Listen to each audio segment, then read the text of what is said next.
Je suis le pasteur Camille Fedvin de l'école du combat spirituel.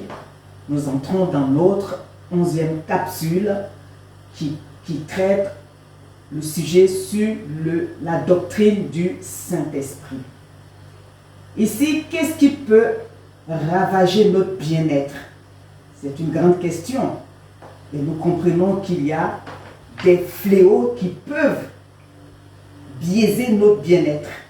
Et c'est parmi ces fléaux, nous en citons 3.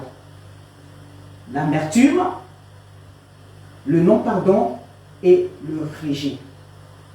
Mais pour pouvoir se poser la question de dire comment est-ce que je pourrais m'en sortir, mais il faut tout simplement se poser la question et se dire, mais pour pouvoir sortir de là, il faut que je passe par une évaluation consciente. Parce que quand je regarde ma vie, il faut cette évaluation pour que je puisse rentrer dans une réelle transformation sur le plan spirituel, mental et émotionnel. Mais sachez une chose, je vous fais carrément un rappel, sachez une chose, qu'en étant chrétien, parce que je suis conseiller en relation d'aide chrétienne, nous ne pouvons pas, pour un chrétien, espérer une réelle transformation sans le Saint-Esprit. Et aussi, il faut examiner sa vie pour savoir si, en disant que je suis chrétien, est-ce que ma nouvelle naissance est correcte ou ma nouvelle naissance est biaisée? Vous voyez que ces 2 points sont très importants pour avoir une réelle transformation. Saint-Esprit et nouvelle naissance. Donc, je vais vous emmener à comprendre, parce que nous devons faire tout ce rappel pour continuer.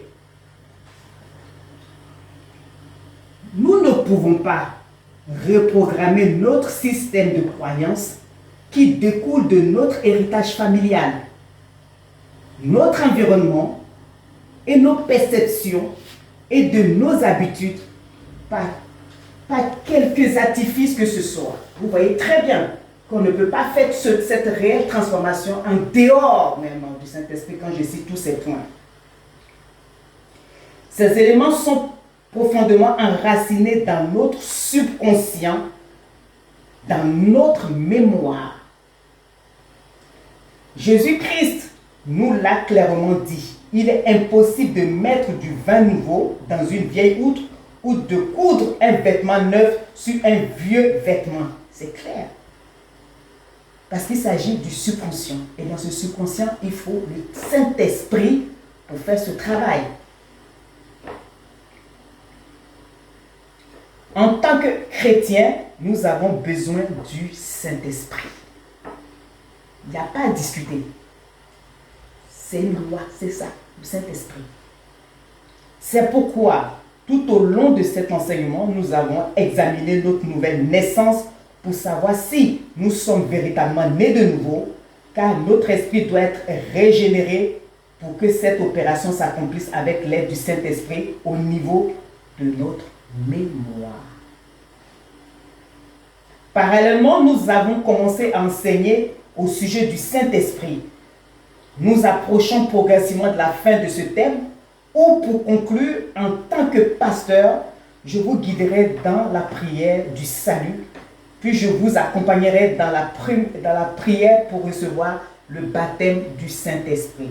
Vous voyez que nous ne pouvons rien faire en dehors du Saint-Esprit et, on peut aller plus loin, le baptême du Saint-Esprit, sans lequel nous ne pouvons pas vraiment travailler dans notre propre vie pour avoir une réelle transformation sur le plan spirituel, mental et émotionnel.